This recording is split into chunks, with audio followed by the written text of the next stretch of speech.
I hate that I'm having to break this up, but here's part 3. So we just covered breeds and breeds to avoid. So the next question is each dog trained to their handler's needs, and can we customize the training? Absolutely. We 100% customize training. I think I answered part of this question in a Facebook comment where somebody had asked about, their person needing, I don't remember exactly how they had worded it, but they had asked if the training was custom to each person. And I think the example that I gave was like, 2 people with the same disability may have different needs. So you may have a deaf family you may have a deaf person that lives alone. And we may train a hearing alert dog for that person. We may teach the dog to wake them up when their alarm goes off in the morning, to alert them to fire alarms, cell phones ringing, doorbells, and whatever other noises. I had one lady that was a teacher, and we actually trained the dog to let her know when the class bell was going off.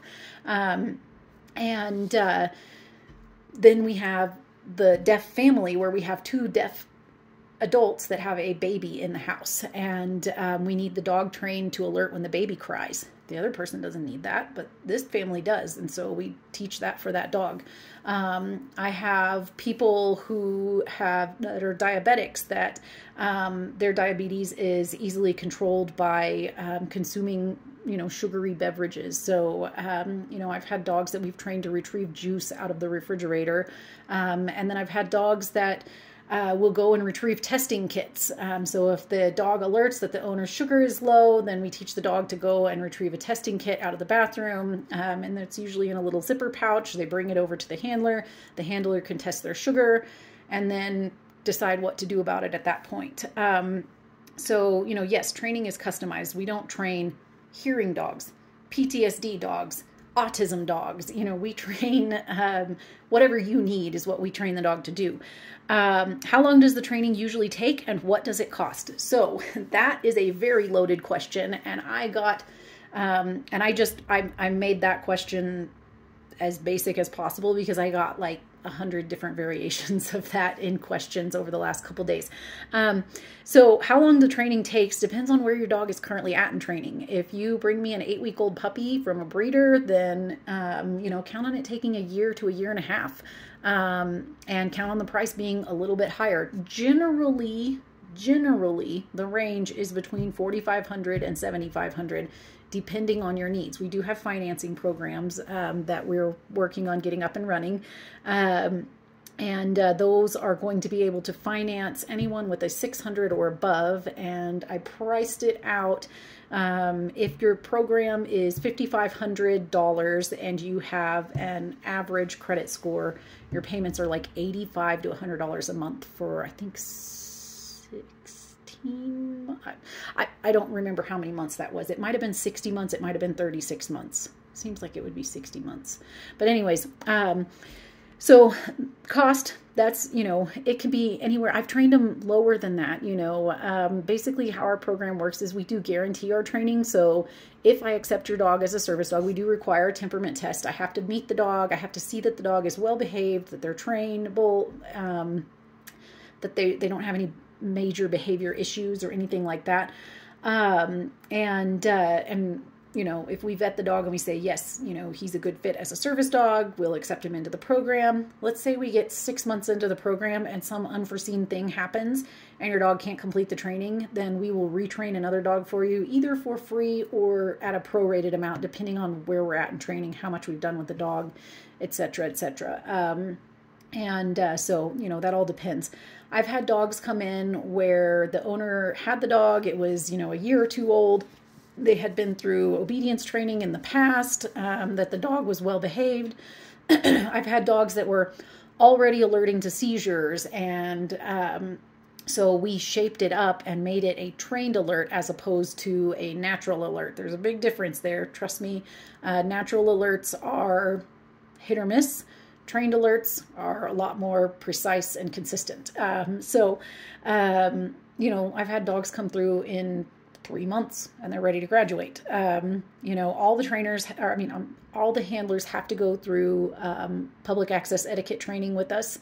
We don't just train the dog, we train the handler how to handle the dog properly what to do. We do have group meetups where we'll do like a lunch at a restaurant, and I'll have everybody come in, and we all sit down, we eat lunch together.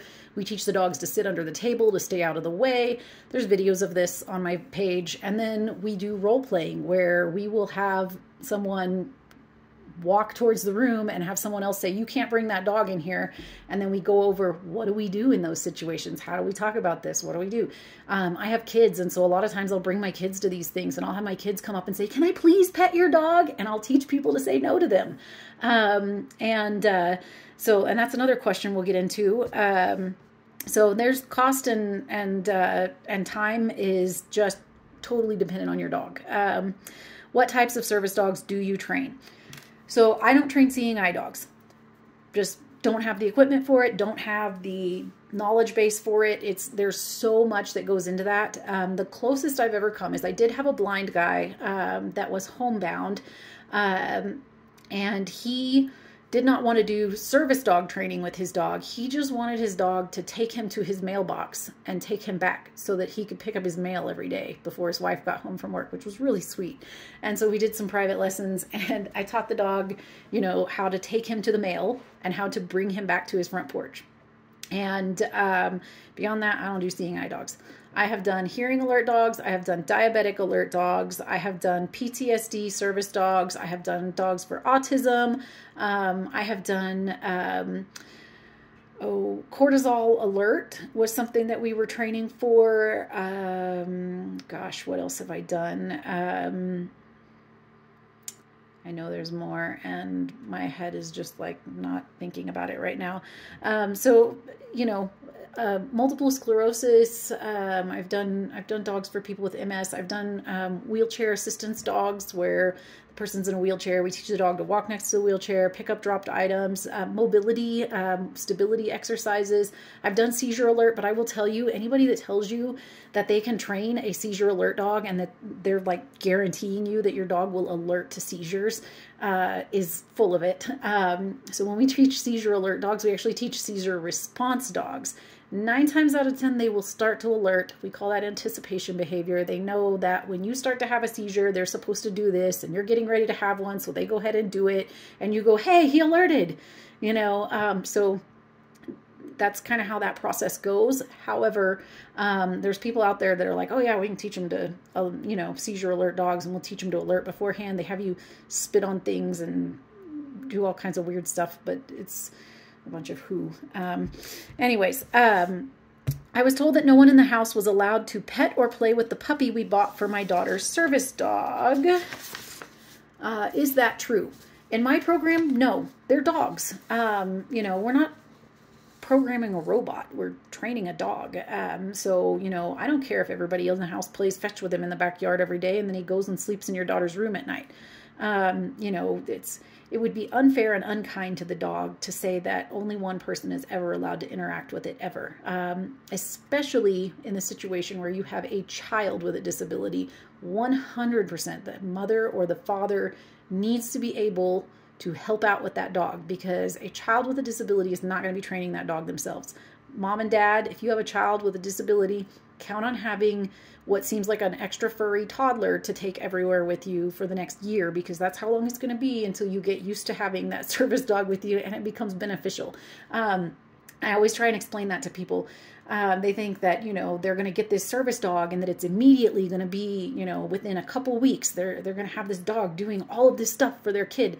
And it doesn't really work that way, especially if your kids are young. If they're like younger than 10 years old, chances are you're going to be the one handling the dog, and the dog is going to be beneficial, but 90% of the handling is going to be mom and dad.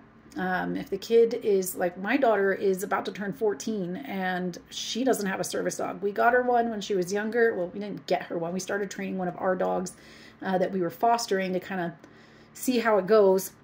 And she wasn't ready. She just, she does not have the stability that if the dog was to try to take off, it would pull her over. There was a lot of things going on there that, and that was not just that dog. That dog was fantastic. Got placed with someone else, and that person was, perfectly happy with the dog. However, she just wasn't ready. And I don't know when she's going to be ready. She's 14. If I was to train a service dog for her right now, I would be training that dog. That dog would be, 90% of the training would be with me, and then we would be teaching the dog to work for the child. Let's see, that brings me to some other questions. These kind of all group together.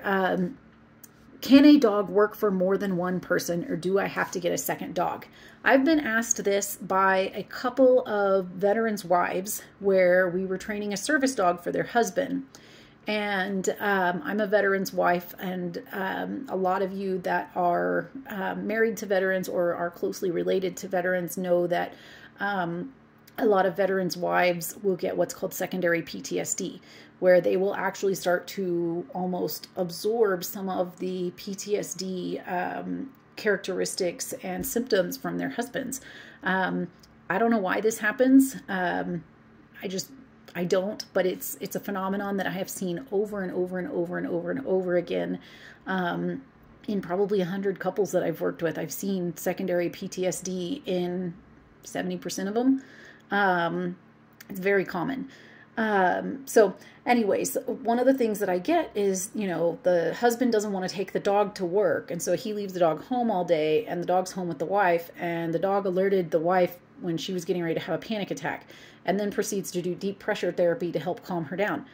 I'm 100% okay with that. This is fine. As long as it's not messing up what he's doing with the husband, I am the most easygoing trainer when it comes to this stuff. Totally okay. Not going to mess the dog up. And my rule for that kind of stuff is it's not a problem if it's not a problem. If the wife is having a nightmare and the dog wakes her up, good. If it's not distracting from something that the husband needs at that particular moment, it's okay. If it's technically his dog, but it's helping her, there's nothing wrong with that. Let's see. Do I have to take the dog everywhere I go? You guys probably wondered this when I said he left the dog at home from work. This was a question that I got. Do I have to take the dog everywhere I go? I work in a dangerous plant and the dog could get hurt or cause problems if I take him with me. No, you don't. Just like people that have a disability that walk with a cane, don't take their cane every single place they go. If you're having a good day, don't take him. If you just want to run in Walmart and grab a bottle of ketchup and get out of there because you ran out of it and you feel like not taking the dog into Walmart and dealing with that mess, by all means, don't take the dog. You don't have to take the dog. Just because you are not glued to that dog 24/7, 100% of the time does not make it less of a service dog. That just means that for whatever reason you didn't take the dog that day. How old do kids need to be to have a service dog? I say 10 is a good age, but it all depends on the kid. I have seen some very responsible 8 and 9-year-olds. I've seen some very responsible younger children. I've worked with kids that have juvenile diabetes, and we've trained a diabetic alert dog, and mom was 100% okay with handling that dog 24/7 until it was able to be handled by the child. That it depends on the situation. You just have to know your child, know your dog, and that's that on that one. So I'm sorry that we had to break this up into several sessions like this, and that it wasn't a live feed. Hopefully I'll get my Facebook stuff figured out and we'll get this posted. I'm going to try and post all 3 of these videos into one post. If you guys have any other questions, I was going to open it up at this point to anybody watching. Just ask in the comments and I'll do my best to answer them. Have a great one.